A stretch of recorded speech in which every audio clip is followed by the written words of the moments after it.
neste domingo festivo, homenagear um amigo meu de muitos anos. Vem cá, Luiz Lauro, vem cá, Luiz Lauro. Mais aplausos, Zezé de Camargo. Deixa eu ficar no meio de vocês dois, você é o Luciano. Zezé de Camargo, você é um grande compositor. Hoje aqui, um amigo muito querido, um grande comunicador de rádio, um grande apresentador de televisão, ele que foi revelado praticamente pelo Silvio Santos, que tem por ele um carinho enorme. Alô, meus amigos, eu sou Luiz Lauro da Iara. Eu sou a Iara do Luiz Lauro. Nós realizamos mais de 2.500 palestras para todas as religiões para casais. Nós estamos agora na FM 88.1, das 7 às 9 da manhã. Sou uma pessoa muito querida nossa. Prega nas nossas igrejas, é um evangelista ímpar, incomparável. É um contador de causa como ninguém. Os programas de rádio, na Rádio Betel, de manhã e à tarde, eu fiquei mais famoso em Campinas do que qualquer outra pessoa, por causa do jeito que ele apresenta os causos. E no fim do caos ele põe uma pregação nossa aqui, de 20 minutos, meia hora, todo dia. Eu quero chamar o Luiz Lauro e a Iara, e sem ela, ela é que segura as pontas.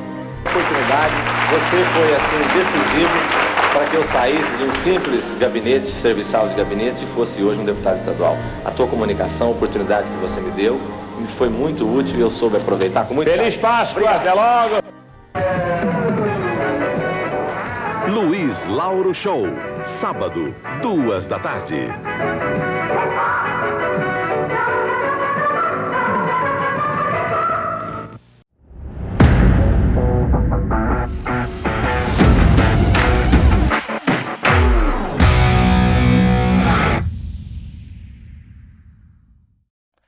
Muito boa noite para vocês. Está começando agora mais um Bicast, o podcast aqui da Biconte.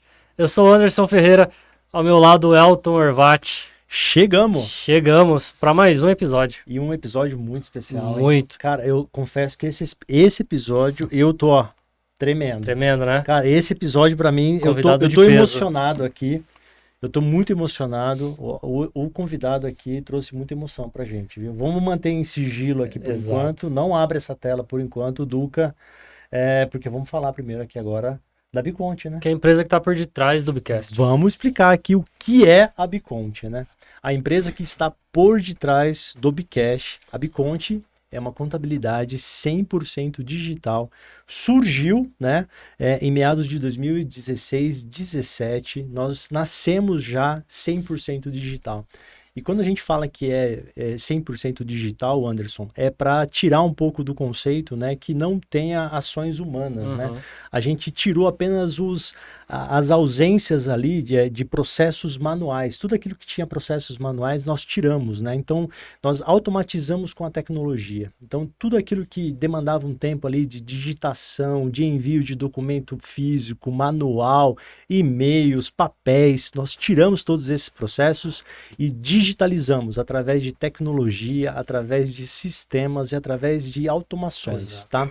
Então, com tudo isso conectados, permite com que hoje nós, aqui de Campinas, o nosso escritório está aqui no Botafogo, estamos aqui próximo à Polícia Federal, aqui bem próximo aqui da Barão de Itapura, e daqui do nosso escritório conseguimos hoje atender todas as empresas do Brasil. Então você, empresário, quer abrir a sua empresa, ou você já tem o seu negócio, quer ter uma contabilidade 100% digital, 100% conectada aí com o seu escritório, não quer ter papéis, não quer ter aí envios de documentos, não precisa mais disso, tá? Você consegue hoje ter uma contabilidade 100% digital, conectada com o seu negócio. E hoje, daqui de Campinas, a gente atende empresas em Palmas, no Maranhão, em Minas Gerais, Terra Boa, né?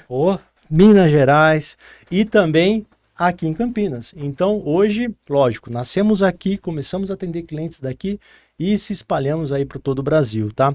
Então, o episódio, né? Os podcasts aqui o Bicast nasceu ali das salas de reuniões da Biconte. Muitas ideias foram surgindo ali com reuniões com nossos clientes e dali saiu a ideia, poxa, por que não a gente levar isso para o mundo? Muitas dicas, muitas ideias, muitas sugestões poderiam estar abertas aí na internet para outros empreendedores implantar aí no dia a dia do seu negócio. Às vezes algum insight, alguma dica, alguma sugestão, que a gente troca uma ideia com o empresário, o outro empresário ouve e pode implantar no dia seguinte lá no negócio dele e pode trazer resultados imediatos. Por que não a gente levar isso para fora, né, das paredes da Biconte? Então, por isso que nós hoje investimos aqui no nosso podcast. O Bicast veio para fazer a diferença no mundo, tá? Então queremos ser agentes aí de transformação e para isso convidamos empresários, empreendedores, gestores públicos e pessoas que fazem a diferença aqui na Terra. E para isso, hoje estamos com uma dessas pessoas que fazem a diferença convidado de aqui peso, na Terra. Um convidado de peso, com um histórico gigantesco e é uma lenda viva da rádio. Exato. Uma lenda viva da rádio. Vou deixar você apresentar. Eu ia falar o contrário. Então, senhoras e senhores, ele é radialista, apresentador de televisão, palestrante. Com vocês, Luiz Lauro. Tudo bem? Então, meus amigos, que alegria poder estar aqui com vocês e tirando o desconto do carinho e da emoção que vocês são meus amigos desde criancinha. É verdade. Eu quero agradecer de poder estar aqui nessa emoção grande. O local aconchegante, acolhedor, toda a equipe técnica que desde que pisei aqui começou a me tratar com carinho. A gente, como diz um amigo meu, um líder, Fernando César de Oliveira, a gente vai onde é convidado e volta onde é bem tratado e que o objetivo foi alcançado. Eu espero, então, alcançar o objetivo pelo qual vocês me convidaram. Uma alegria muito grande estar aqui. Um prazerzaço, né? Recebê-lo aqui. É um prazer mesmo, Luiz. E eu sou muito grato. Te conheço desde criança. Meu pai conhece o Luiz há muitos anos. Seu pai é meu amigo. Seu pai é meu amigo. Eu vou falar para você uma frase. Tem amigos que vêm e vão. São poucos. Tem amigos que chegam e marcam. São raros. Você pode ver pouco. Eu vejo seu pai, Sidão, eu fico 5 anos sem ver. Eu paro lá para ver alguma coisa de pneu, eu continuo o assunto como se eu estava falando com ele ontem. É verdade. Abraço, Sidão, te amo muito. Momentos assim de crises que eu passava lá, ele me socorria com o maior carinho. E ele é muito grato pela sua amizade. Coração acolhedor e amoroso. Ele é muito grato. Ele é muito amoroso, um servo de Deus e é um exemplo vivo, né? Eu já falei isso em outros episódios aqui. Meu pai ensina pelo exemplo. Ele não precisa falar nada. O jeito dele de viver já ensina. Então, né? Essa frase sua me faz lembrar um senhor que o filho estava precisando de uma palavra de encorajamento. E eu conversando com o menino na sala da casa, o pai chegou e falou para ele assim, tá vendo o que o Luiz Lauro está falando para você? Presta bem atenção por onde você pisa. Ele falou, papai, eu quero que o senhor olhe onde você pisa, que eu estou seguindo os seus passos. E eu vi isso do teu filho, Cid, eu me emocionei aqui. Precisei dar esse exemplo. Que bom você falar isso do pai. É verdade. A semente do fruto nunca cai longe da árvore. É verdade. É verdade. Mas, Luiz, eu sou suspeito a falar aqui. Ele não lembra disso, mas eu cresci correndo lá com as crianças lá. Com meu filho, o Luizinho. O sobrinho dele, né? O Diogo também estudou comigo a vida inteira. Então, Fabrício, a Vanessa. Então, hoje o Fabrício é meu fornecedor de computadores aqui para a Biconte. Meu amigo. Fabrício, obrigado. Você que fornece todos os nossos computadores aqui hoje na Biconte. Então, você que também que precisa de computadores, Fabrício. 3F Notebooks. 3F Notebooks. Ó, propaganda de graça. De graça. Patrocina o nosso episódio aqui, hein, Fabrício. Luiz, eu te conheço, mas vamos contar um pouquinho da sua história. Eu acho que é interessante, né? Falar um pouquinho daquele menino lá de Monte Belo, que nasceu lá no dia 23 de agosto de 1951. Isso. Conta um pouquinho da sua história. Então, Luiz. eu sou o 15º filho do meu pai, nós somos em 20 irmãos. Somos em 13 homens e 7 mulheres. Eu, desde pequeno, saí de casa com 7 anos, fui seminarista em Muzambinho, no Padres Franciscanos. Depois eu fui para Ribeirão, nos Padres Agostinianos. Não tinha escola na minha cidade. Aí eu fui para a Escola Agrícola de Muzambinho e no dia 14 de novembro de 68, em cima de um caminhão de mudança, nós chegamos na cidade de Campinas. Campinas tinha 370 mil habitantes, cidade assim, crescendo, né? Recebendo uma corrente mineira muito grande. E aqui em Campinas eu dei os meus primeiros passos com 17 anos. Na comunicação era tudo muito diferente. A tecnologia chegou para facilitar, para informar, mas naquela época era o rádio branco e preto, fogão a lenha. Televisão era branco e preto, em 68. E eu comecei nas madrugadas falando no rádio e me apaixonei pelo microfone. E já se passaram tantos anos, eu fui para a televisão, construí uma história e conheci as 4 estações, a primavera, o verão e o outono e o inverno da vida. E estou aqui vivo para falar um pouco de tudo que eu já pude realizar, à disposição de vocês jovens para me ajudar a conduzir essa entrevista. Com certeza. Ô Luiz, você tem uma jornada aí impressionante na rádio, né? Todo mundo te conhece como o radialista, né? Uhum. E isso também influenciou a sua família, né? Os seus irmãos, né? Como começou essa paixão pelo rádio aí na sua vida? Então, essa paixão pelo rádio, ela começou ainda, eu era muito criança. Tinha uma rádio chamada Rádio Mairinque Veiga, Rádio Nacional do Rio de Janeiro. O rádio era muito forte. E com 17 anos, chegando a Campinas, eu estava esperando a minha reservista. E o Caíto, que é meu irmão mais velho, comprou um rádio para minha mãe, um motorrádio grande com 6 pilhas. E esse rádio, eu tinha 17 anos, já gostava de rádio. Aí eu via o Silvio Santos. E o Silvio foi o campeão de audiência no rádio, a Rádio Nacional de São Paulo.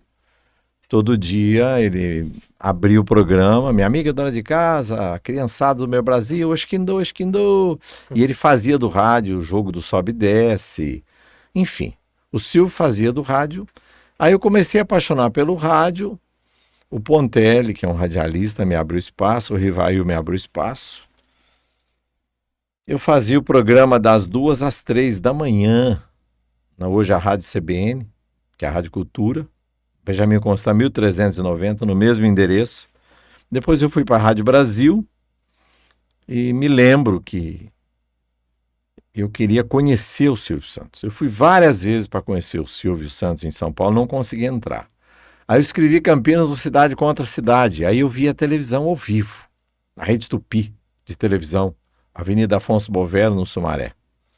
Apaixonei pela televisão e trouxe o rádio auditório. Aluguei um cinema no Cine Jequitibá. Eu tinha programa de calouro, começava às 8, terminava ao meio-dia. Era um programa de auditório pelo rádio. E cresceu o rádio de tal maneira, eu acabei indo para a televisão, com muito sacrifício e duras penas, vendendo patrocínio.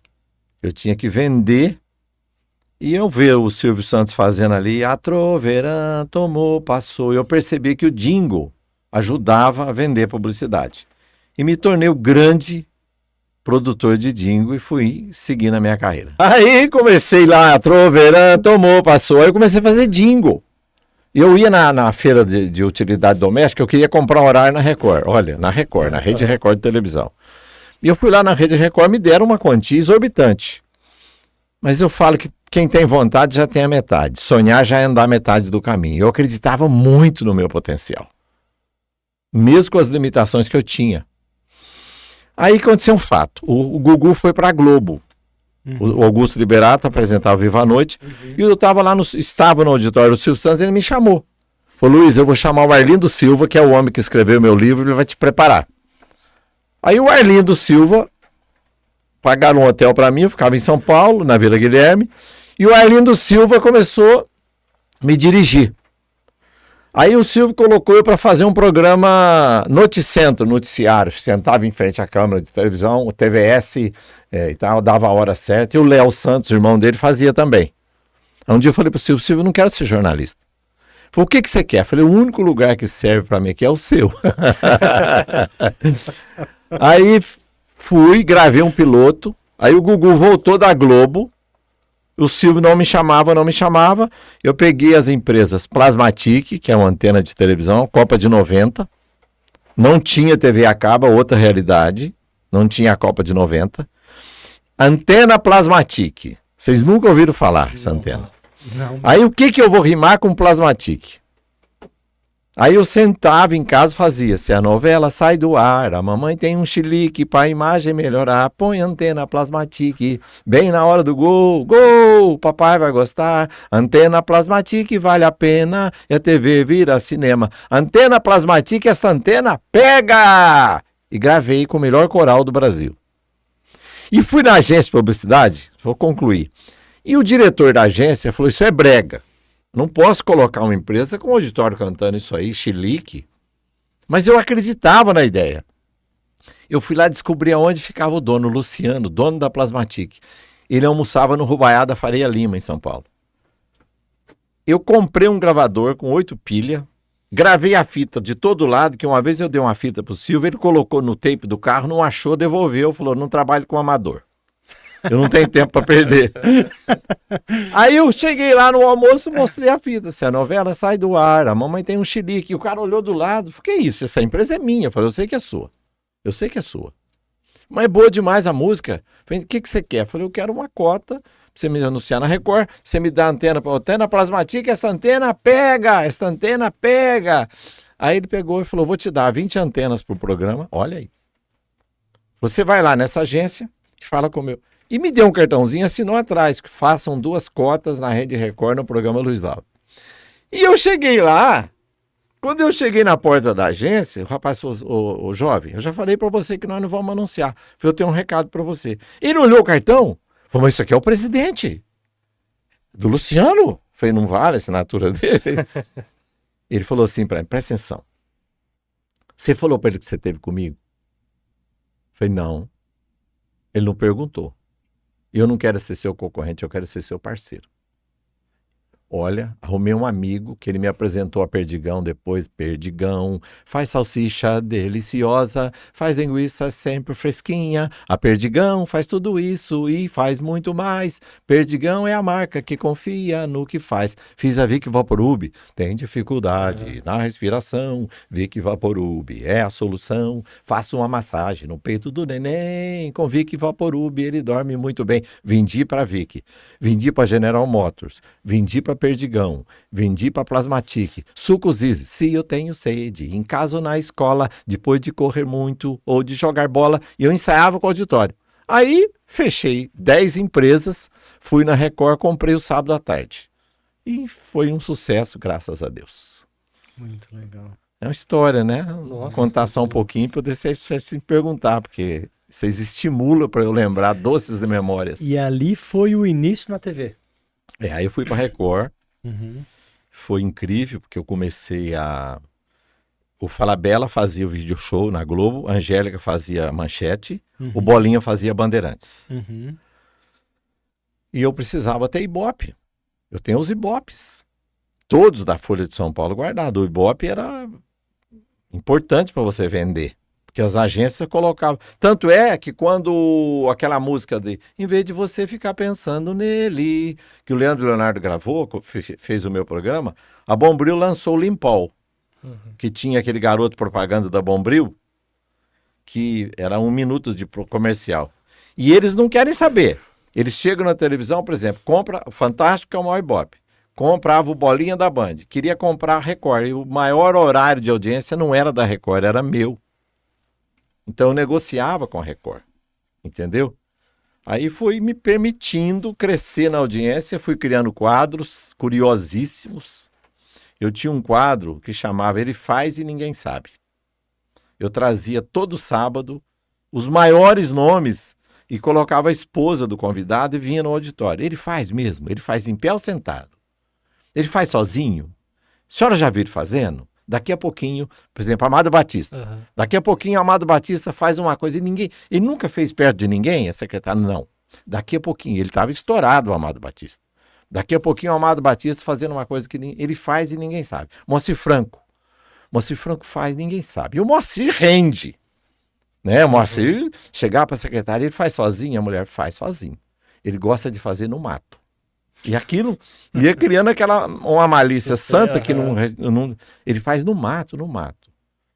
Às vezes ele faz agachado, ele não faz em pé, no mato. E ficava aqueles... E o Moacir vinha no final do programa, plantava uma árvore.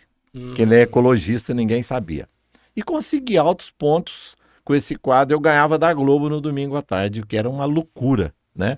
Eu imagino que naquela época o Ibope era a única forma também da gente mensurar se estava dando certo. E não existe mais, pô, imagina, num sábado à tarde, eu tenho Ibope gravado pela folha que eu guardei, tinha sábado que, dependendo das atrações, quando não tinha um campeonato na Bandeirantes, que não era futebol, eu perdia sempre.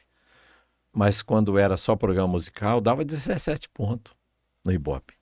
Hoje, para um programa dar 6, 5, 4, é difícil. Quando a gente está falando em pontos, são quantos milhões de pessoas? Cada ponto são 1.000 domicílios ligados. Tá. Né? Confirmado. Uhum. Existe uma dúvida muito grande com referência a isso. Uhum. Porque hoje é impossível você ter controle de Ibope. Sim. Porque, eu não sei se é uma curiosidade, existia uma força do poder que comandava o Brasil antes. Sim. E uma força, inclusive, de algumas emissoras poderosas, que, em função do respeito, eu não vou citar nomes, mas eles controlaram para não entrar muitos anos para não entrar o controle remoto no Brasil. Porque antes do controle remoto, era uma televisão que você tinha que levantar para tirar. E o controle remoto roubou a força das televisões, porque hoje ninguém, é incrível. A facilidade. Hoje é o time, né? Luiz, você já contou aí alguns momentos memoráveis aí da TV e da rádio, mas de tudo isso que você viveu aí, da história da rádio, da TV, qual foi aquele que você acha que foi fundamental aí para sua história?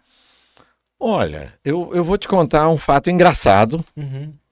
Eu fui fazer uma palestra para os formandos, uns radialistas, e eu resgatei uma fita antiga, de 68 do rádio, porque não tinha... Campinas tinha 370 mil habitantes. Não tinha violência. Não tinha bandido. Não tinha nada. E eu resgatei uma fita, porque naquela época o programa policial não tinha matéria. Roubavam a galinha, roubavam a bicicleta, briga de trânsito. E eu resgatei um locutor de uma rádio de Campinas, atenção, gravação cheia de rotação errada, aquelas fitas antigas com chiado, a qualidade técnica não é boa. Mas o Silvio Santos sempre falava, quando o fato histórico sobrepõe sobre a importância da matéria, a qualidade técnica não interessa. Uma sombra, às vezes gravando a Porta da Esperança, eu queria parar porque deu uma sombra, não para porque não vai fazer a mesma emoção do menino que ganhou um skate. Ele pulou, não vai pular igual. E eu gravei uma fita, peguei uma fita e levei na palestra antes de começar.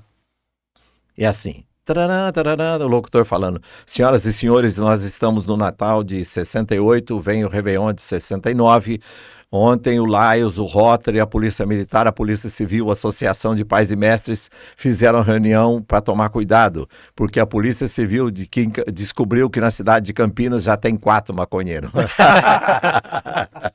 Eles entraram em terror, tinha 4 maconheiros na cidade. Saudade. Entendeu? 68, todo mundo apavorado que em Campinas tinha 4 usuários. Você imagina que é a mudança do tempo. Curioso no humor, se não fosse a dor que houve na transformação triste. Agora, um fato histórico que marcou muito na minha vida, na televisão, é que em 89, eu fui convidado, eu estava no auge do Ibope. Sandy Júnior no meu programa, Zezé de Camargo, Leandro e Leonardo. E eu tinha feito o Faustão fazia Perdidos na Noite. E o Faustão, quando ele fazia reportagem aqui no Campo da Ponte, eu estava lá todo domingo enrolando fio no Campo da Ponte.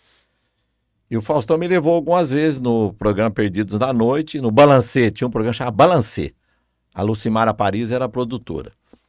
E eu estava no auge do sucesso. E o Ulisses Guimarães era candidato a presidente da República. E eu fui convidado pelo então Tonico Ramos, que assumiu o governo de São Paulo, amigo do Ulisses Guimarães, para eu ser o locutor do Ulisses, mesmo sabendo que o Collor estava estourando de popularidade. Mas o Ulisses Guimarães, foi um tempo que eu podia andar de avião com o Ulisses Guimarães, e cada cidade que eu descia, São José do Rio Preto, uma vez eu fui em São José do Rio Preto, fui em Ribeirão Preto, eu não conseguia, a hora que eu chegava, eu fui perceber, lógico, sem jactância, sem autoglorificação, era um menino, era novo. Mas era difícil, eu tinha que eu tinha que subir no palanque depois do Ulisses. Entendeu? Porque vinham muitas pessoas querendo pedir autógrafo. Então, um fato que ficou marcado na minha vida, e eu procuro trazer à memória aquilo que me deu esperança, porque eu quero dizer a vocês que tudo que eu conquistei começou com as empregadas domésticas. Eu tenho um quadro que fala: longe da sua casa, veio cuidar da minha. A roupa passada, a comida quentinha, a roupa passada, a casa limpinha, a comida quentinha, empregada, auxiliar do lar, respeitar e valorizar. Aí comecei a levar as empregadas no Silvio Santos, elas foram me dando uma popularidade, e até hoje eu tenho um quadro no rádio que eu presto homenagem às patroas e às empregadas domésticas. Que legal. Que legal. Que legal. Para quem não sabe também, né, depois disso, né, Luiz, você foi para a política, né? Então. Como é que foi essa... 82, o então Grama, que era o Grama, eu tenho esses vídeos guardados.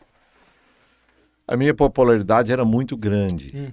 E o Grama ia nos meus eventos, levei ele nos meus eventos, e ele precisava chamar Magalhães Teixeira. E uma equipe que estava comigo, quando chamar, não pode ser Grama, ele tem que chamar Magalhães Teixeira. Aí a gente gritava com o auditório: Magalhães, Magalhães, Magalhães, Magalhães, Magalhães, aquela multidão. Ali no Parque da Figueira, nossa terra. Na minha terra, ali perto da Arnaldo Irineu, que eu fiz um evento com o Magalhães ali, e eu tinha os artistas, né? Então eu trazia Trio Parada Dura. Aliás, o último show que eles fizeram antes de cair o avião foi em Campinas. Depois caiu o Espírito Santo de Pinhal. Trio Parada Dura, Milionários é Rico. A Gretchen fez mais de 50 comícios para mim, o Naim, enfim. Aí eu fui candidato a vereador em 82, precisava 1.000 votos para me eleger. Quando abriu a urna, eu tive 9.000. Fui o vereador mais votado da história da cidade. Caramba. Né? Até hoje, né? Até hoje, esse recorde de 3% de votação, hoje seria em torno de 30.000 votos. Até hoje. Aí depois fui o deputado mais votado em 86. Fui candidato a prefeito em 88, mantive o primeiro lugar na pesquisa, sozinho, concorrendo com 3 máquinas poderosíssimas. Era a máquina do PT, a máquina do Quércia. Né? E 88, a máquina dos sindicatos. Eu mantive o primeiro lugar até agosto, meu aniversário. Depois houve aquela virada no país. Deu a Maria Luísa em Fortaleza, a Luísa Irondina em São Paulo e o Jacob Bittar em Campinas. Eu tenho um vídeo histórico, um dia se vocês quiserem mostrar, o Jacob Bittar, quando ele ganhou para prefeito, eu fui o primeiro a ir lá no Palácio cumprimentar o Jacó. O Fabrício foi comigo, ele tirou uma estrelinha do PT, deu de presente para o Fabrício, e agora eu resgatei uns vídeos antigos, eu recebi, mandei para a filha do Jacó, o Jacó falando. Então perdi para prefeito, aí me reelegi deputado em 90, tentei de novo em 92, ganhei do PT em Campinas em 92, mas o Magalhães se reelegeu. Aí eu tive uma série de fatores, foi multifatorial, que eu passei umas tempestades de saúde gravíssima, tive um câncer, passei uma batalha, fui curado, e vieram outras tempestades. Tem 3 tipos de tempestade. Tem muitas tempestades, mas tem uma tempestade que o céu está azulzinho e vem uma tempestade.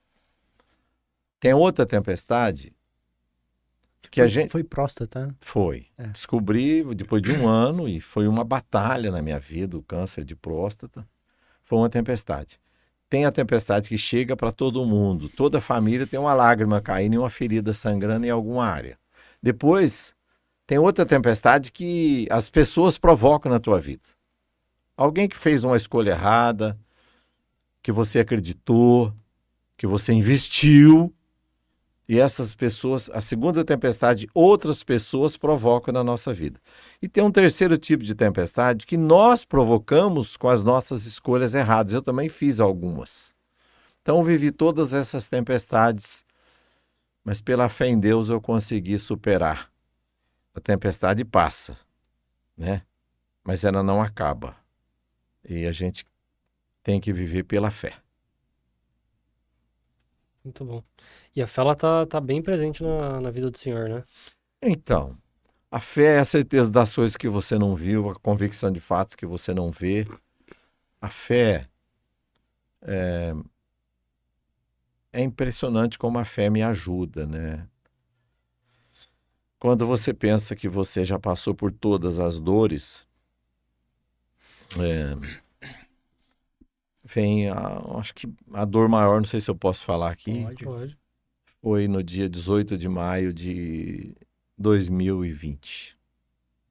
Quando tudo parece que estava navegando em mares tranquilos, meu filho Luiz Lauro Filho, que se elegeu deputado federal, está fazendo um trabalho lindo, ele teve uma dor no peito, foi socorrido no hospital e algumas horas depois ele tinha falecido.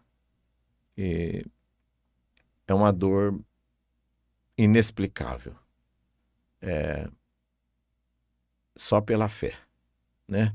Que a gente deixou 2 crianças lindas, maravilhosas, uma de 3, uma de 6 anos. Hoje o menino está com 9, a menina está com 6. E esse momento da minha vida, eu paro para pensar e um dia, mas por que comigo? Por que comigo? Aí orando a Deus, eu vi, eu quero conceber que foi uma resposta espiritual. Por que não com você? Por que não você? Porque todos podem e você não. Aí eu gravei, inclusive, uma palestra, os 5 passos para suportar a dor do luto. São fases que a gente passa. Eu não imaginava, porque quando alguém chegava, eu sei o que você está passando, eu sei o que você não sabe. Você pode imaginar, né? E a vida é uma sucessão permanente de superação. Eu tenho das dores que eu vivi, na descapitalização, a enfermidade que eu passei. Você tem 2 escolhas. Eu vi um dia o Mário Sérgio Cortella falando essa frase, ou você senta e chora, ou você levanta e luta. Eu escolhi a segunda opção, levantar e lutar. Eu posso complementar? Sim. Porque eu te conheço e conheço um pouco da sua história também, né? E alguns anos antes você já tinha passado por uma batalha muito grande com a Yara também, Isso. Né? E eu frequento a igreja do Nazareno, né? Então a gente se conhece também de lá, então a gente passou por muito tempo, né? Aquela luta, né? Que vocês passaram também, né? A Yara fez uma cirurgia. Conta um pouquinho de tudo aquilo que aconteceu. Ela fez uma cirurgia, seria uma cirurgia simples e recebeu alta, houve uma perfuração de intestino. Uhum. E eu faço palestra com casais, junto com ela. Viajamos o Brasil, nós somos voluntários, nós não cobramos palestras, nossa agenda é cheia, até por esse motivo. Toda semana? Toda semana, sexta, sábado, domingo, às vezes durante a semana. E eu cheguei aquele dia, a gente tinha um almoço no Vila Rica com 100 casais. E ela não pôde ir, passando muito mal. Cheguei em casa, ela estava com pressão baixa, lábios roxos, levei para o hospital de novo, tinha perfurado o intestino e deu uma septicemia. Aí ela foi para a Unicamp, conseguiu uma vaga na Unicamp, ela ficou 60 dias internada, 18 dias em coma, parou o rim, o pulmão, e ela saiu com bolsa de colostomia. Eu fiz um curso rápido de estomoterapeuta para trocar a bolsa na Yara. Ela saiu cega numa cadeira de roda e a gente superou. Ela religou o intestino, né? E 2010. E passaram-se 10 anos de 2020 e veio a dor da partida do nosso filho, que é algo... É igual o caso dessa jogadora de futebol, a Valesca, né? De vôlei. De vôlei, perdão. Quem suicida não queria morrer, queria viver. Quem suicida não queria acabar com a vida, queria acabar com o sofrimento. Com a dor, né? Com a dor. É verdade. Suicídio é uma falsa solução definitiva para um problema que seria passageiro. Eu vou deixar um versículo que me ajuda muito quando vem pensamentos dolorosos na minha mente, independentemente de religião, Salmo 116, que fala assim: laços de morte me cercaram, angústias do inferno se apoderaram de mim. Eu caí em tribulação e tristeza. Então eu invoquei o nome do Senhor. Ó Senhor, livra minha alma. Salmo 116. Porque as angústias chegam na nossa vida. O sofrimento é analfabeto. Ele chega assim como o fogo do incêndio. Ele não escolhe a sala do executivo, ele queima tudo. E a dor, ela é avassaladora. Então, o que acalma minha alma é guardar os versículos, as palavras que estão na Bíblia para acalmar o coração da gente. Me veio uma questão na cabeça. Hoje em dia, a rede social, o que mais tem nela é crítica, né? Todo mundo criticando um ao outro. Como que a gente faz para manter uma saúde mental com isso, para conseguir ter uma saúde, um relacionamento bom com família e tudo mais na rede social? Então, normalmente a crítica, eu vou dar um testemunho pessoal meu. Antes de conhecer a profundidade do que é você caminhar com uma fé profunda num Deus vivo, eu não aceitava nem elogio e nem crítica. Como é que era o elogio? Imagina, eu dava 16 pontos na Record. Quando alguém chegava, presta muito... gente, é na fundura da minha alma, sem colesterol na artéria do meu coração, falando com uma transparência tão grande que eu vou falar para vocês agora. Eu não aceitava elogio. Pessoas chegavam perto de mim e falavam assim, nossa, que legal, vi seu programa domingo, tinha Zezé de Camargo, tinha Sandy Júnior, que foi maravilhoso. Eu falava, bondade, você é um grande comunicador. E eu falava assim, bondade sua, eu não mereço, tá? Mas por dentro eu falava, você nem sabe o que eu sou capaz de fazer. Soberba. Por fora, eu dava um de humilde. Gente, não é fácil falar isso aqui não, hein? Diante das câmeras.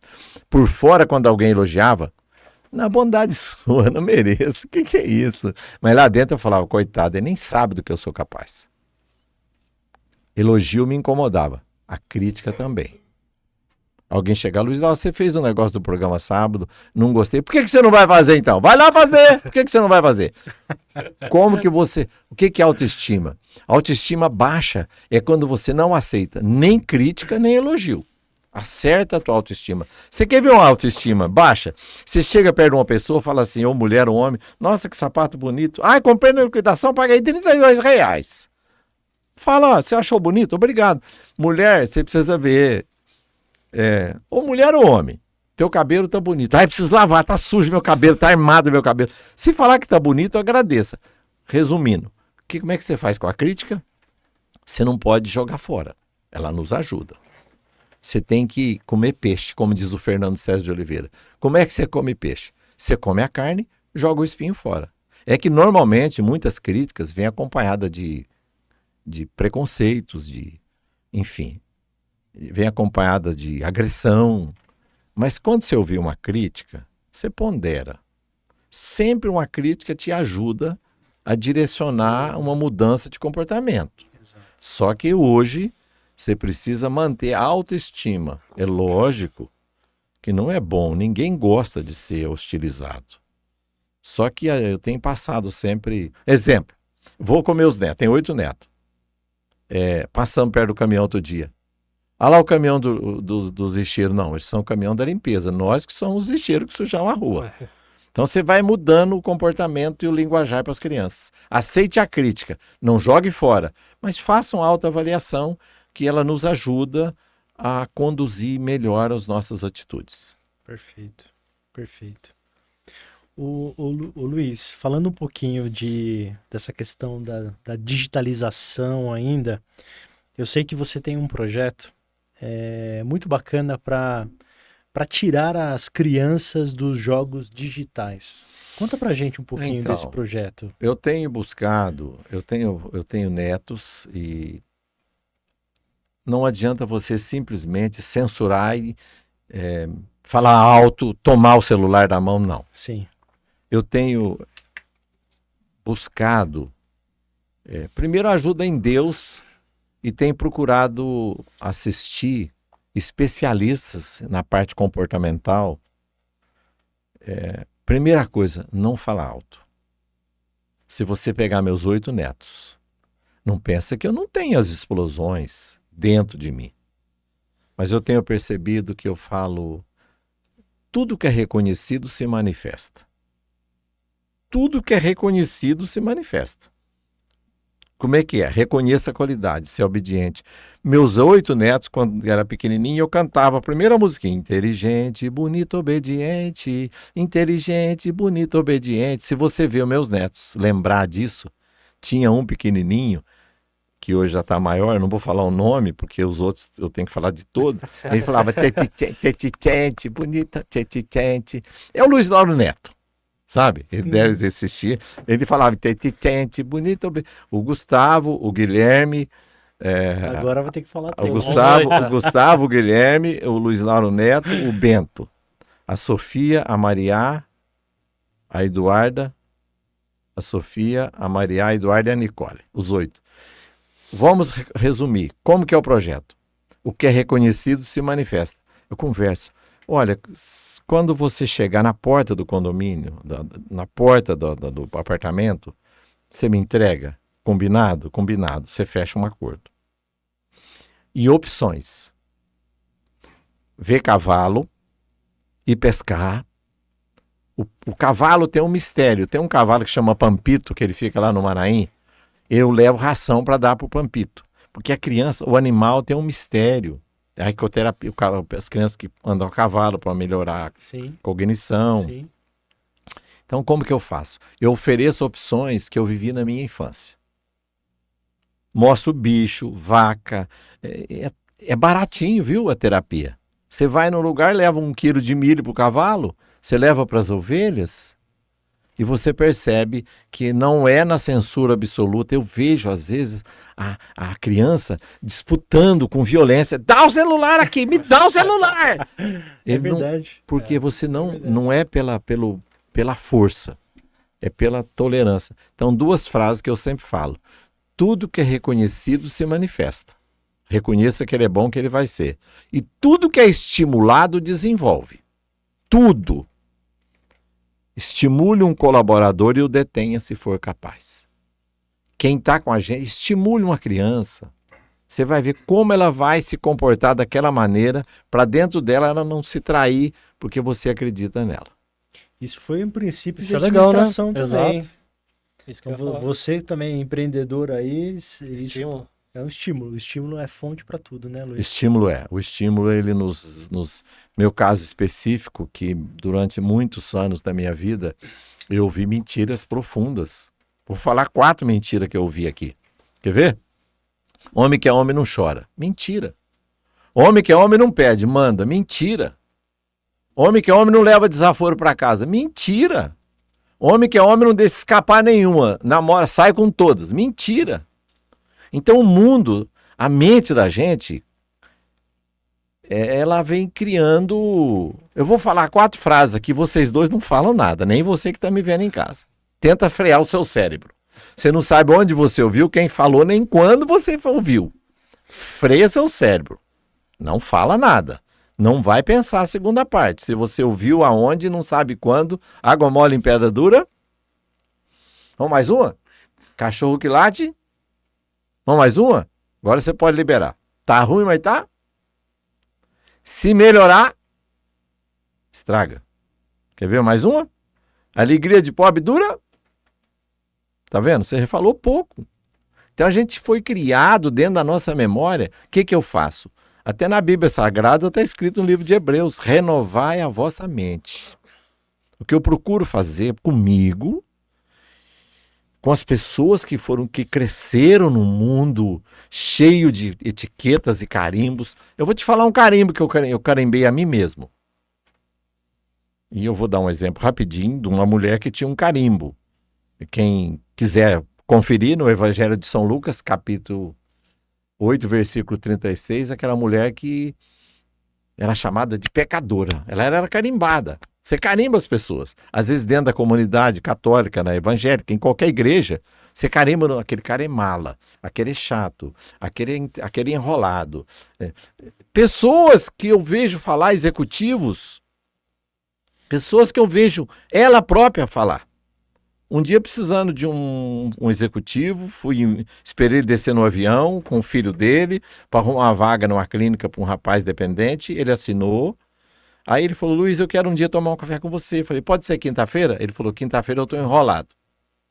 Eu falei, doutor, me perdoa, não combina com o senhor. Eu vejo o senhor no Bom Dia São Paulo dar entrevista. Fala que a sua agenda está cheia, mas não use essa palavra, eu estou enrolado. Ele ficou vermelho. Vermelho, perde os 2 seguranças. Isso vai servir para muita gente que tá ouvindo. Não fala que o senhor está enrolado. Vai servir para muita gente. Ele não fala que o senhor está enrolado. Ele falou, não gostei da correção, mas nunca mais você vai me ouvir falar que eu estou enrolado.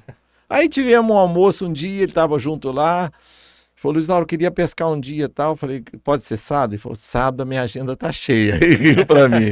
Entendeu? Então, voltando ao aspecto das etiquetas, das limitações, um dia eu coloquei uma limitação em mim, uma etiqueta negativa. Tem gente que fala, isso só acontece comigo, família complicada que eu nasci, tudo que eu faço está errado. São coisas que você tem que mudar o vocabulário. Mas uma que eu carimbei em mim, um dia voltando de uma viagem com a Yara, que eu tinha ganho do Silvio Santos, o avião virou assim para descer, e eu vi Campinas, parece que a cidade vira assim, né? À noite, de madrugada, clareando o dia, o sol. Eu andava de porta em porta vendendo bala em Campinas, quando eu vi que eu estava dentro de um avião naquela classe, convidado do que o Silvio tinha dado a viagem para mim com a Yara. Falei para ela, bem, vim da onde eu vim, até que eu cheguei longe demais. Você que está vendo, não fala isso não. Vim da onde eu vim, até que eu cheguei longe demais. Você não sabe até onde Deus quer que você chegue. Tira, hoje é dia de você falar, vou tirar esses carimbos negativos. Para mim nada dá errado. Para mim nada dá certo. Tudo que eu faço dá errado. Você tem que dizer, olha, o que é sucesso? Sucesso é mistura de preparação e oportunidade. Eu estou na 72 anos, eu tenho. Eu tenho vontade, tenho sonhos. Voltar para a televisão, fazer comunicação. Eu estou emocionado desse momento. Pode até ser que esse momento que eu estou tendo aqui, pode ser que seja um primeiro passo para uma longa caminhada. Vamos conversar depois. Com certeza. E se ele está emocionado, imagina eu. Imagina eu. Mas, Luiz, você disse algo muito importante, né? E na própria escrituras diz, né? Se os teus olhos forem bons, né?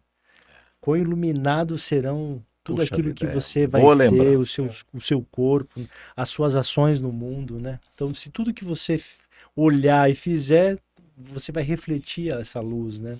Então, os olhos, quando eu vejo, lá em Minas fulano tem os olhos ruins, né? O olhar, é lógico que se está na palavra de Deus, a gente acredita. Porque o olhar, tem uma música, eu faço rádio contando histórias, buscando músicas de exemplos, porque nós temos hoje, a música sertaneja estava acabando. Criaram o Festival Universitário, a música sertaneja. Então, a música sertaneja, eu tive a oportunidade de 3 meses moraram na minha casa, 3 meses, Tunico e Tinoco. Ai, que legal. 3 meses ficaram na minha casa, o Luizinho, meu filho que faleceu, cedeu o quarto dele, e o Fabrício. Tunico e Tinoco, 3 meses na minha casa. Tanto é verdade, quando eles viveram uma fase difícil, na época eu estava ligado ao Silvio Santos, eu vendia shows para eles, tenho eles históricos na internet, põe lá, Luiz Lauro, Tunico e Tinoco, põe na internet, você vai ver.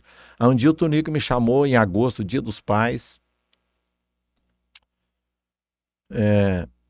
92. Ele me chamou, falou, Laro, eu quero te dar um presente. Nós não temos dinheiro para te dar esse presente, mas eu senti no meu coração, eu vou te dar essa viola que eu cantei com ela há 52 anos. A viola branca.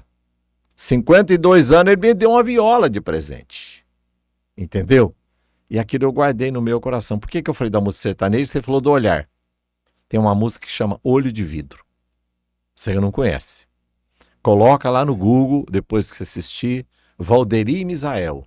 Agora que está tendo a guerra da Ucrânia e da Rússia, um menininho inocente, eles foram invadindo as ruínas e sai um menininho com a mão para cima dizendo, me poupe a minha vida, senhor capitão, eu não mereço essa guerra. Aí o capitão virou para ele na penumbra da noite e falou assim, olha, a guerra me deixou um tiro no olho, eu tenho um olho de vidro que o transplante foi quase perfeito, que ninguém nunca notou.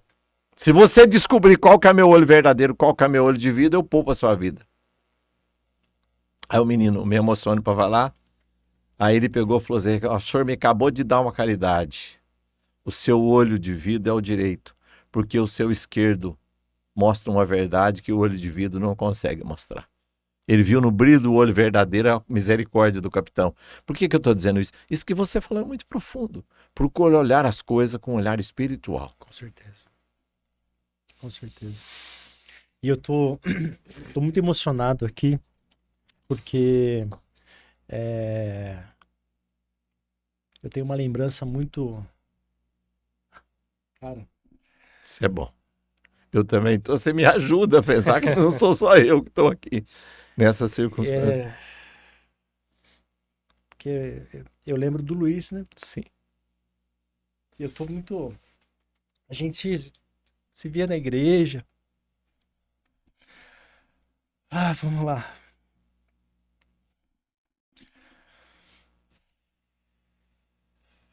Elas vêm, as emoções. Eu tô aqui desde o início, segurando essa barra. Mas eu quero agradecer de estar aqui. Tanto que no dia que aconteceu, aquele dia eu paralisei, cara. Eu não consegui sair de casa. A minha esposa viu, eu não consegui sair de casa.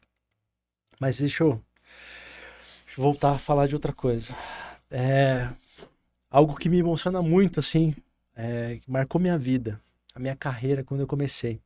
Se isso aqui existe hoje, eu comecei a fazer o estágio numa multinacional muito grande aqui na região. Sim. Chamava Ródia. Ródia. Sei. Aqui em Paulínia. E eu pegava um negreiro. Passava 15 para 6 da manhã da esquina ali de casa no Figueira. Uhum. Então eu saía de casa ali, pegava a esquina. E naquela época, né, eu tinha era um celularzinho assim que a gente conseguia colocar um foninho e ouvindo um rádio, né? E eu conseguia ir ouvindo uma rádio. E na rádio, quem eu ouvia às 6 horas da manhã? O senhor Luiz Lauro. O Luiz Lauro, acho que é difusora. Eu fiz a difusora. Eu fiz isso há 23 anos atrás. 23 anos atrás, em 2000. E na época, por isso que eu me emociono, porque ele fazia a dobradinha. Com o Luizinho ia com ele de manhã. Então, ele quando eu passei o bastão para ele no rádio, que ele tem uma história, né? Ele foi fora do país, ele trabalhou de garçom na Nova Zelândia. Foi na época que ele estava na IBM. Foi, não, ele queria falar inglês fluentemente. Eu lembro disso. O sonho dele, pai, eu quero falar inglês fluentemente. E ele foi para Nova Zelândia trabalhar de garçom em 2 restaurantes. Em 2000 ele foi. Foi nessa época. Nessa época. 2000. Foi quando Aí eu ele comecei fazia o estágio. rádio e voltou falando um inglês tão o inglês dele, que teve uma época que ele estava no mandato que precisava sortear um deputado para ir na ONU, usar a tribuna da ONU que não tivesse sotaque. E eles chamaram os 10, todos que se propuseram a falar inglês, entrevistaram 50, tiraram 10, tiraram 5, tiraram 2 e tiraram ele. Ele foi, alguns meses antes de morrer, ele foi na tribuna da ONU. O inglês dele não tinha sotaque, porque ele não viu nenhum brasileiro nesses anos todos que ele passava espeto e trabalhava de garçom. Fez um curso de gestão pública em Auckland, na Nova Zelândia, né? Teria uma carreira... É um momento de perguntas, às vezes, sem resposta, mas Deus, só o Espírito Santo pode trazer consolo e força para um pai continuar. E eu agradeço porque eu fiquei 7 anos lá na Ródia, né? E eu lembro que aqueles anos 2000, 2001, eu ia todo dia de manhã ouvindo a rádio. E ele junto. E ele junto. O rádio, ele foi para o Luiz, depois ele fazia... Eu fui para a Manchete, ele foi comigo. A primeira entrevista que ele fez foi com o Paulo Campana. Ele fez uma entrevista com o Paulo Campana e ele começou a apaixonar pela comunicação, né? Aí foi para a política e foi muito cedo, né? Foi uma tragédia que a dor não passa e a saudade aumenta. Bom, diante de todas essas histórias, a gente tem sempre no final do episódio uma perguntinha que a gente faz para todos os convidados. Posso fazer uma pergunta antes da gente fazer essa pergunta? Com certeza. Luiz Lauro, você já até adiantou aí. Você tem vontade de voltar para a TV, tudo, né? Você tem vontade de voltar para a política? Então, olha... Boa. Você tem vontade de estar ativamente na política? Então, eu já disputei 12 eleições. 12. Eu quase fui prefeito de Campinas 2 vezes, né? E eu tenho vivido uma intensidade da minha fé muito grande. O que eu penso? A vontade é o impulso humano de alguém. Eu coloquei a minha vida inteira no altar de Deus. Que se for a vontade, ele vai me conduzir de uma maneira sem nenhum tipo de agitação na alma. Porque a paz de espírito testifica se é a vontade de Deus. Se for para eu escolher, eu creio que eu ainda tenho algum projeto para realizar na vida. Mas eu coloco no altar. É multifatorial essa minha resposta, que eu gostaria ainda de concluir alguns projetos. Porque algumas pessoas, às vezes, falam, poxa, mas já passou tua fase. Você está velho. Ouvi isso uma vez de uma pessoa que, conversando com ela, pedindo uma opinião, ela virou para mim e disse, você já sabe o que eu penso. Para mim, já passou tua fase, você está velho. Quantos anos tem o Joe Biden lá nos Estados Unidos? Aquilo para mim... 80 e quantos? Então, se eu pretendo voltar, Luiz Lauro, tenho sonhos. Mas só se for alguma coisa que seja conduzida de uma maneira... Como foi a primeira vez, Magalhães foi na minha casa me buscar em 82, eu jamais imaginaria que eu iria entrar, né? Não aposentei na política, nunca tive nada que me desabonou, fiz um trabalho social lindo. Então, se for a vontade de Deus, Luiz Lauro, mas que resposta lisa de político, não é. Eu tenho vontade, a minha vontade pessoal seria eu ainda, com 8 netos, encerrar uma carreira vitoriosa. Porque eu tive muitas vitórias. Em algumas eleições você ganha, em outras você aprende. Você não perde, você aprende, né? Então, deixa eu responder olhando para os seus olhos, que o olho é o espelho da alma e vitrine do coração, você acabou de falar. Ainda tenho alimento no meu coração algum desejo de poder realizar ainda esse sonho. Muito bom. Vou deixar você fazer a pergunta hoje, já que... Vamos lá. A gente começamos isso... Que episódio que a gente tá já, Anderson? 29. Já estamos indo 29. já para quase 30 episódios aqui já, Luiz. Começamos engateando e já estamos escalando, já conseguimos alcançar. Aí Antes de você falar, me dá um minuto só. Claro. Para eu responder como que eu comecei no rádio, como que eu fiquei conhecido. Vamos lá. Eu ajudei o Fábio Soares, eu ia nos shows do Chico Anísio. O Fábio Soares era um homem que realizava os shows do Chico Anísio. Sim. E o Chico Anísio conta a vida dele tudo com C. Ceará, Céu Claro, Chuva, Carinho Constante, Cegonha, Chico, Ceará, Com Carinho, Conquistando Coisa, tudo com C. E eu achei bonito demais. E na época, Campinas estava crescendo muito com os mineiros. Campinas é uma cidade, eu brinco, é uma cidade hidromineral. Tava?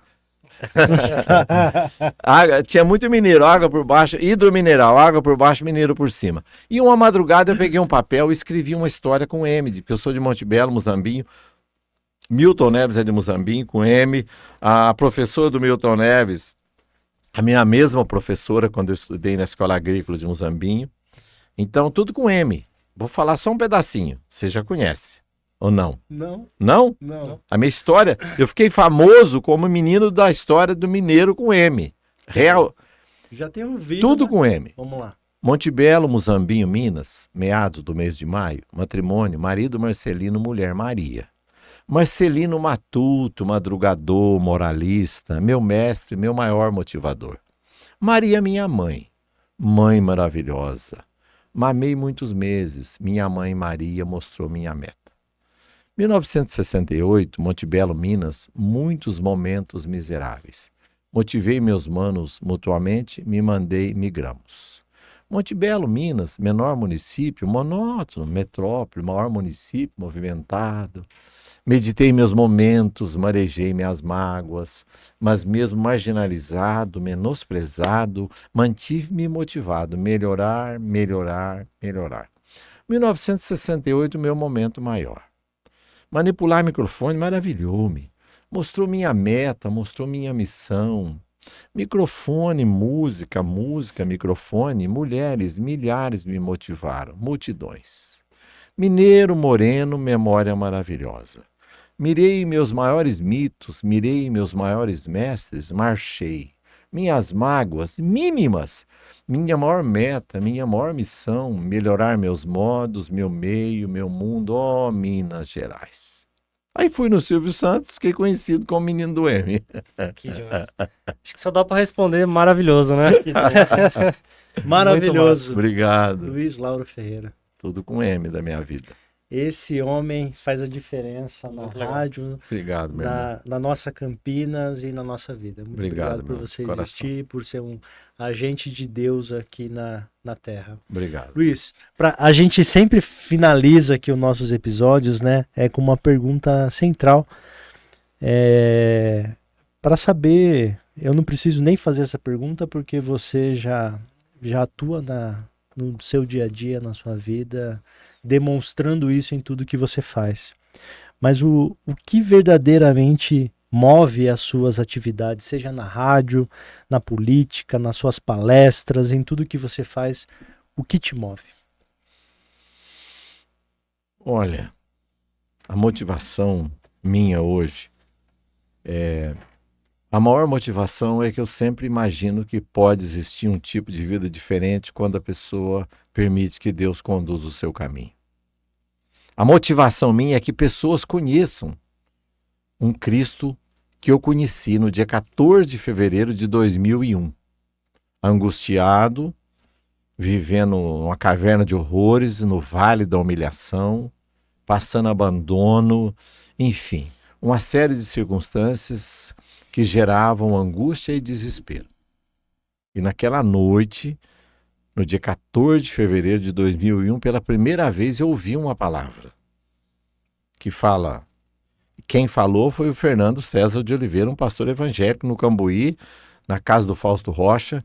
Ele abriu uma Bíblia Sagrada, que eu não sabia nem o que tinha lá. Ele disse assim, Isaías 6:5-6. Quando ele disse, eu era um homem de lábios impuro, vivia no meio de um povo de impuros lábios, e veio um anjo e queimou minha boca. E ele disse, ai de mim! Então naquela noite houve uma mudança na minha vida. Tanto é que eu decorei um versinho, que não sei se você já viu na internet, eu falei esse versinho dentro do Oba em Campinas, comprando peixe, está lá na internet, fiz a propaganda aqui, vocês já visitam lá o pessoal do Oba e já fala a propaganda do Oba. E eu falei um versinho, e esse versinho ele tem 40 segundos, e eu falo ele que a minha vontade de pregar o evangelho, ela é muito profunda. A motivação minha é a motivação que mudou minha vida, mudou a vida da Yara, mudou meu modo de encarar as circunstâncias. Não é ausência de problema, não tem jeito de viver uma vida ausente de dor, né? Vamos ao versinho que você vai entender minha motivação. Eu andava muito triste, até sofrendo demais. Nada para mim dava certo, eu só andava para trás. Eu me sentia infeliz, na vida não tinha paz. Encontrei com um amigo, me disse, calma rapaz, eu vou te dar um remédio que é o melhor que existe. Vai resolver seu problema, você vai deixar de ser triste. É o remédio da família e tem um grande valor. Cura rico, cura pobre e contém paz e amor. Pode tomar a qualquer hora, alivia qualquer dor. A receita é um livro, o remédio é um doutor. Se você estiver nervoso, nervosa, doente, ele te cura e te acalma. Cura a doença do corpo, cura a doença da alma. É o melhor remédio, é fácil de encontrar. Está no fogo, está na terra, está na água e está no ar. e não vai lhe custar nada, basta só acreditar.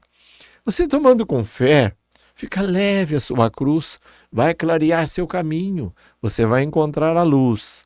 Então perguntei o nome, ele me disse, é Jesus. Essa é a minha motivação no rádio, acordar cedo, saber que tem um outro caminho para as pessoas perdidas e desesperadas. E é o único caminho. É o único caminho. Ele falou, sou o único caminho, e esse caminho eu demorei a encontrar. Tive muitos chamados, mas um dia houve essa mudança, com todas as minhas fragilidades que tenho. Eu tenho há 23 anos caminhado, e o maior presente de todos é que eu não desviei dele, né? E essa é a minha motivação. Saber que existe um outro tipo de vida. Quando eu falei das 4 mentiras, eu faço palestras, uma palestra, homem que é homem. Faço em empresas. Então, quando eu vejo que eu peço para levantar os homens, falo, homem que é homem, responde forte o que eu vou falar. E levanta, e não é fácil. Então, eu sempre falo, eu sou voluntário, não estou aqui por dinheiro, eu ganho pão, preciso de ganhar o pão, faço outras coisas para trabalhar, para ganhar o pão. Eu sou voluntário, portanto, às vezes segunda-feira, 6 da manhã, como foi o caso da Balduco, na primeira turma, lá em Extrema, Minas Gerais. Todo ano seguido o Jovão me chama para ir lá falar uma palestra. Falo, fica em pé os homens agora. Porque a maioria, transportadoras, muitos locais são homens.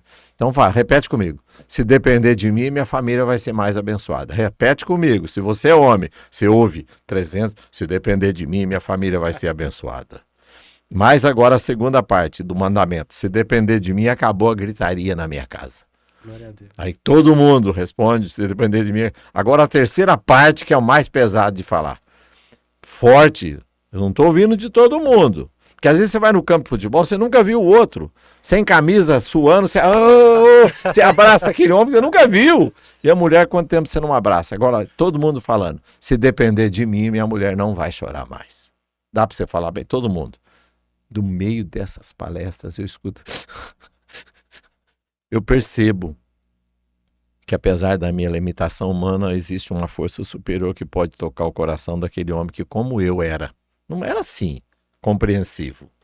Mas houve uma mudança na minha vida muito grande. Esse é o único caminho, você acabou de afirmar. Eu sou o caminho, né?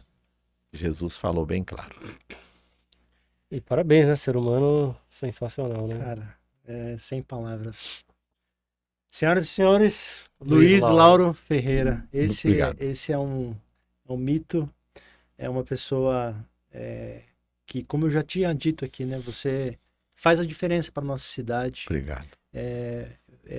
Não tinha como não vir aqui, Luiz. Obrigado. Eu faço muita questão, fiz muita questão que você viesse aqui, conversasse com a gente.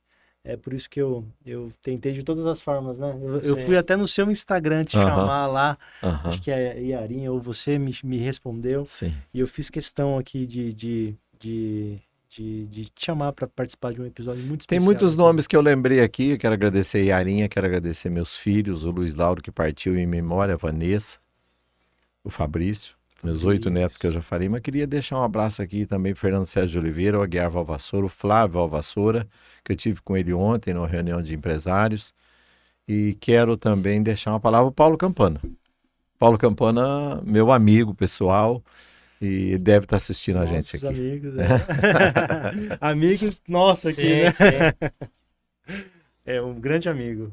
Muito bom, muito feliz, viu? Obrigado mesmo. Que Deus continue abençoando a sua vida, a sua casa, a sua família. Eu sou muito grato a Deus pela sua vida. Receba essa palavra. Amo a sua família. Obrigado, né? querido. Então, sou muito grato mesmo. Obrigado por ter aceito o nosso convite e por ter nos presenteado por esse episódio tão especial. Obrigado. Agradeço muito a toda a produtora. Muito lindo o estúdio aqui, o local, né?